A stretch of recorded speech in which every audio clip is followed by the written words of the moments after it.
Pourquoi la vie est-elle si injuste? Je vois des hommes malhonnêtes prospérer, alors que moi, je suis toujours dans la poussière. Je fais tout correctement. Je fais mes prières.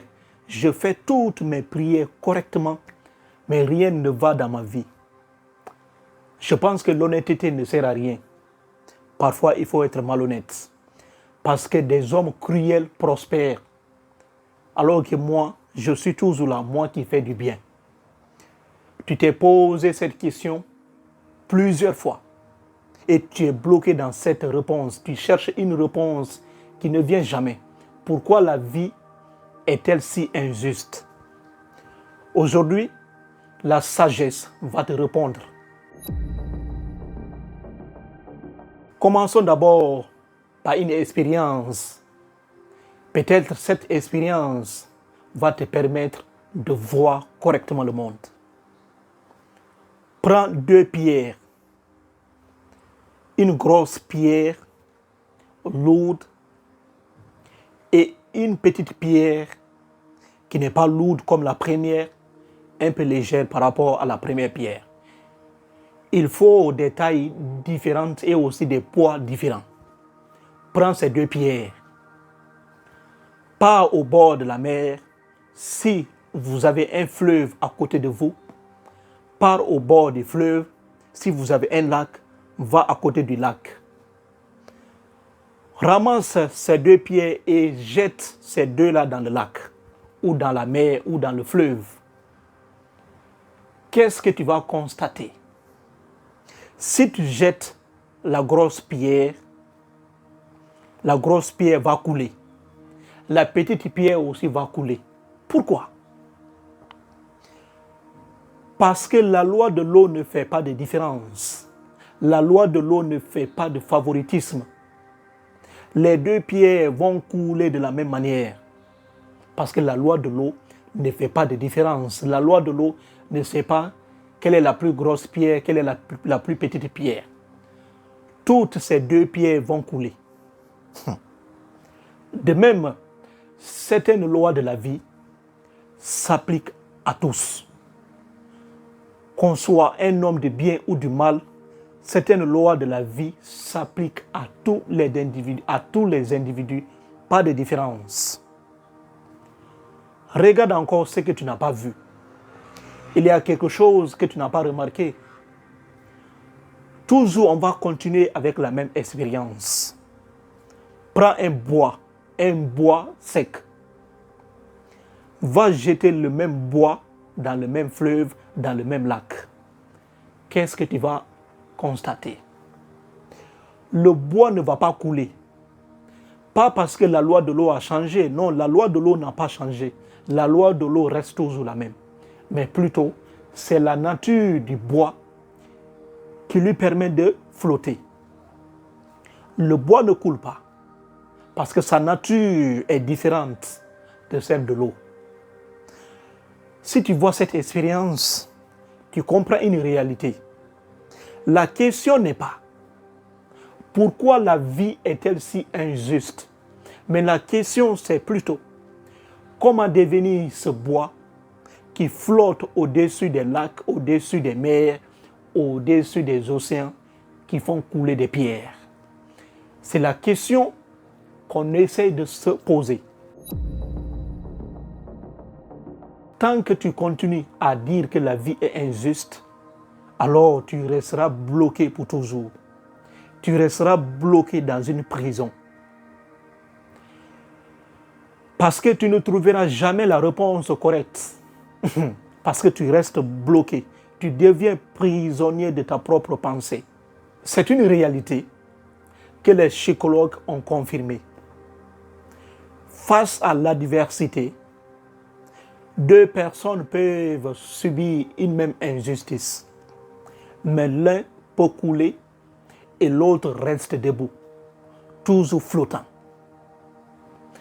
Ce n'est pas l'événement qui décide de notre destin, c'est la manière dont nous réagissons. Voilà la réalité. C'est pourquoi dans la vie, tu vois certaines personnes dans des situations très difficiles, mais eux ne coulent pas. Ces personnes-là restent toujours debout, alors que d'autres coulent. Voilà une réalité. Dans cette vidéo, je vais te donner l'histoire de quelques hommes et femmes qui ont joué la nature du bois. Ces hommes-là n'ont pas coulé. Commençons par Thomas Sankara. Thomas Sankara lui-même d'abord, il vit une classe, il vit deux classes. La classe des riches et la classe des pauvres vivent dans le même endroit. Thomas Sankara voyait ça, voyait cette injustice criante entre ceux qui avaient tout et ceux qui n'avaient rien.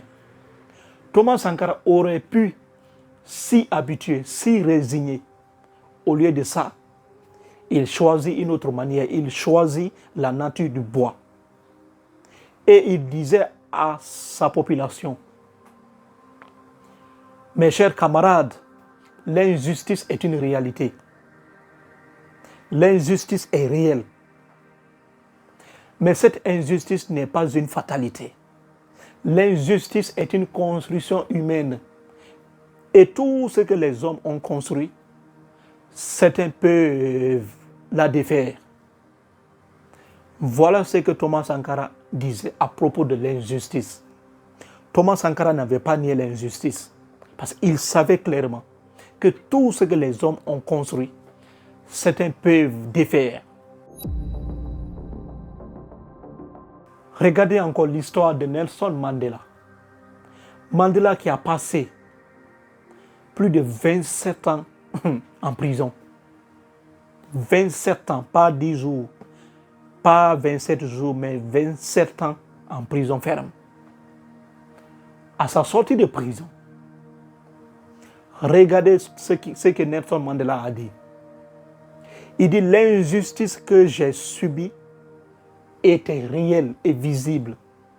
Mais si je l'avais laissé me remplir de haine, alors j'aurais été emprisonné 2 fois. Une fois par eux, mais une fois aussi par moi-même. Voilà ce que Nelson Mandela avait dit à propos de l'injustice. Il avait toutes les raisons du monde de crier tout le temps, ou bien même de se venger. Mais au lieu de ça, il n'a pas laissé l'injustice remplir son cœur. Voilà l'histoire de Nelson Mandela, ce qu'il a dit à propos de l'injustice. Wangari Maathai, c'est une dame kenyane, elle a reçu même prix Nobel de la paix. Elle vit l'injustice criante dans sa société, des forêts détruites, des femmes battues, gouvernement corrompu. Elle a été menacée à plusieurs reprises. Mais au lieu de sombrer dans cette injustice, elle se leva et commença à planter arbre après arbre. Et aujourd'hui, on voit des milliers d'arbres dans sa région. Un jour, on lui a demandé, pourquoi avez-vous fait ça? Elle a dit ceci, je ne peux pas réparer toutes les injustices du monde, mais je peux faire ma part. Et elle a fait sa part. Elle a planté des arbres. Et aujourd'hui, la nouvelle génération s'en sert. Oui. C'est une réalité. Elle a reçu le prix Nobel de la paix.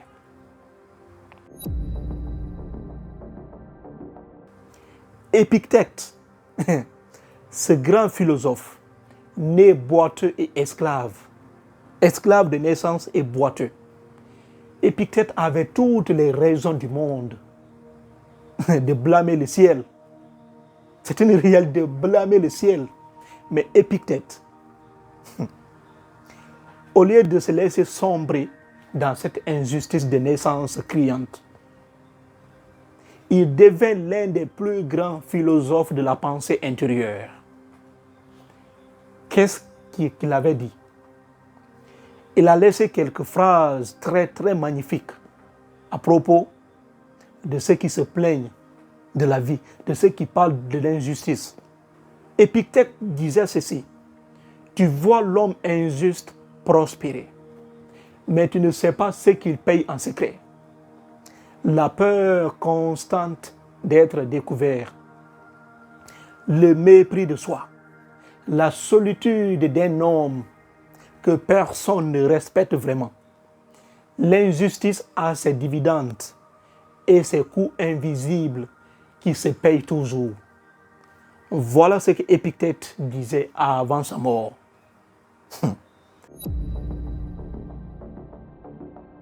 L'histoire est pleine d'exemples. Mais il y a un homme qui a fait le contraire. Il pensait pouvoir flotter alors qu'il était un caillou, une pierre. Bernie Madoff, l'un des hommes d'affaires les plus riches de l'histoire des États-Unis d'Amérique. Il avait énormément d'argent. Il avait l'une des plus grandes entreprises financières du monde. Mais il avait tout obtenu dans la malhonnêteté. Il arnaquait des gens. Il était applaudi par tout le monde le respectait. Mais il souffrait. Quand il était seul à la maison, il souffrait intérieurement. La peur constante d'être découvert. Le mépris d'un homme que personne ne respecte vraiment. Avec le temps, il fut arrêté, condamné à vie, 150 ans de prison. Son fils s'est suicidé. Sa famille disparut et il mourut en prison. L'homme pensait pouvoir flotter alors qu'il était un caillou. Un caillou reste toujours un caillou parce que la loi de l'eau ne ment jamais. Voilà cette petite histoire à propos de l'homme injuste. La sagesse est comme un vent doux qui ravive le feu sacré de la vie. Je ne suis ni détenteur de la vérité, ni détenteur de la sagesse. Je suis un éveillé qui essaye de voir correctement le monde. Face à l'injustice, qu'est-ce que nous devons faire? Parce qu'on sait que l'injustice est réelle. Face à l'injustice, voilà ce que tu dois faire. La première des choses à faire face à l'injustice, il faut d'abord reconnaître que l'injustice est réelle et visible. Oui. Il faut bien pointer du doigt l'injustice. L'injustice est réelle et visible. Celui qui nie l'injustice est aveugle. Celui qui se consume dedans est prisonnier. Mais celui qui voit l'injustice clairement, mais il sait comment y répondre, alors celui-là est un homme libre. Parce que la vie n'a jamais été juste. Peut-être la vie ne sera probablement pas juste. Ça, c'est une première vérité que je dois te donner. Il ne faut pas nier l'injustice. Mais ne vous y consumez pas. Nommez l'injustice clairement. Mais ne laissez pas l'injustice vous consumer. La deuxième chose que tu dois faire face à l'injustice. Souvent, ce que tu vois dans la vie des autres est souvent incomplet. Comme Épictète disait toujours, tu vois l'homme injuste prospérer. Il a beaucoup d'argent, il est riche, tout le monde l'applaudit. Mais tu ne sais pas ce qu'il paye en secret. La peur constante d'être découvert, le mépris de soi, la solitude d'un homme que personne ne respecte vraiment. Et l'injustice a ses dividendes et ses coûts invisibles qui se payent toujours. Tu ne peux pas connaître, tu ne peux pas comprendre. Mais celui qui vit dans cette situation, il sait exactement de quoi je parle. Et on finit toujours par être pris. Parce que l'injustice a toujours un coût invisible qui se paye toujours. Donc, ne blâmez pas ceux qui prospèrent. Parce que vous ne savez pas ce qu'il paye en secret. La troisième vérité que je vais encore te dévoiler,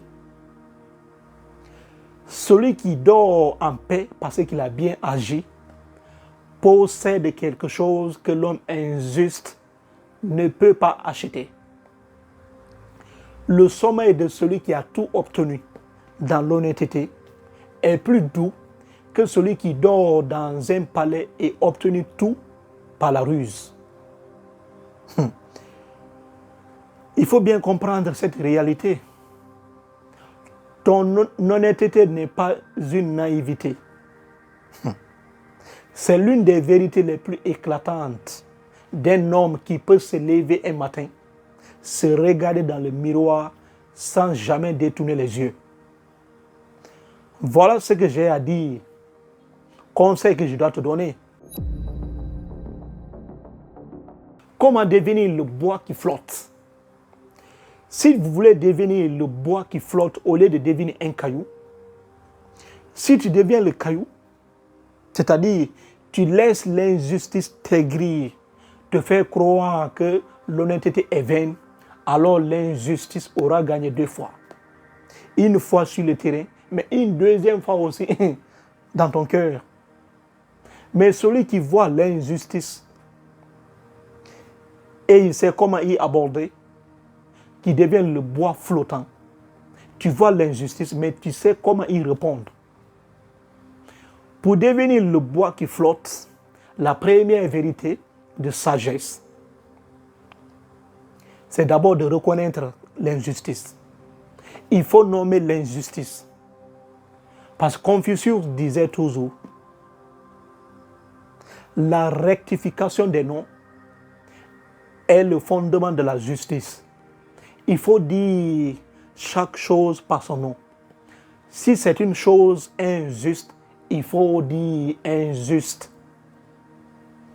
Si c'est une chose malhonnête, il faut dire c'est malhonnête. Si c'est une mauvaise chose, il faut dire c'est une mauvaise chose. Sinon, cela deviendra normal.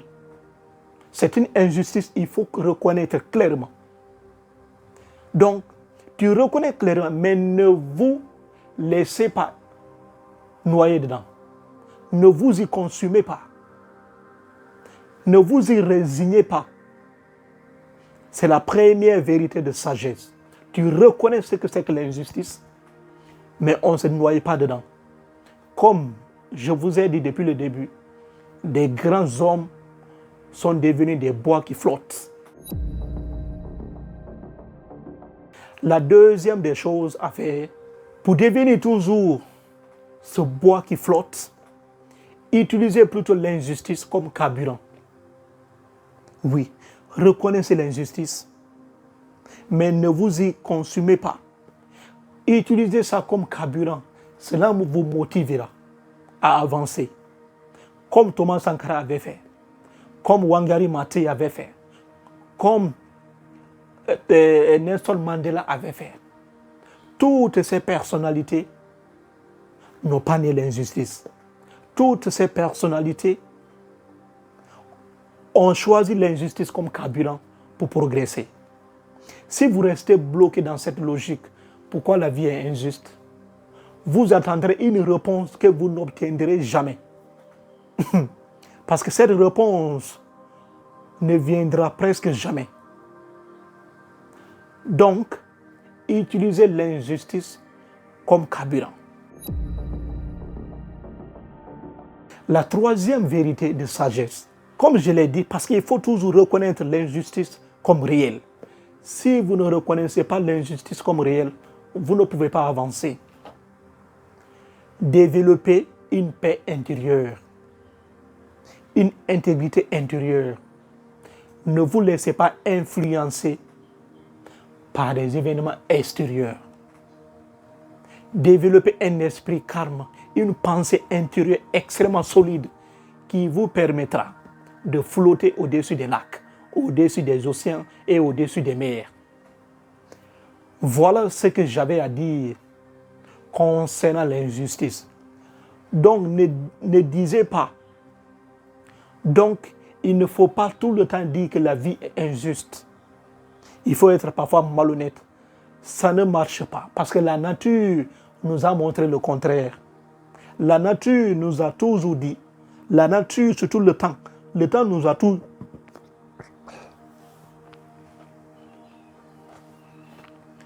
La nature nous a montré le chemin. Surtout le temps nous a montré que l'injustice se paye toujours. L'injustice se paye toujours. Si vous ne croyez pas, continuez à vous noyer dans l'injustice, mais vous allez toujours payer. Parce qu'aujourd'hui, c'est ça. Les gens disent que l'injustice, parfois, ça marche, il faut être... Parce que les gens disent aujourd'hui, l'honnêteté est vaine. Il faut être parfois injuste pour prospérer. L'injustice a ses coûts invisibles qui se payent toujours. Comme Bernie Madoff. Il y a beaucoup d'exemples dans la vie qui confirment exactement ce que je suis en train de vous dire. Donc ne vous noyez pas. Développez une paix intérieure qui vous permettra de flotter. Laissez-moi en commentaire ce que vous en pensez. J'ai vraiment hâte de vous lire. Merci et merci. On se retrouve dans une prochaine vidéo.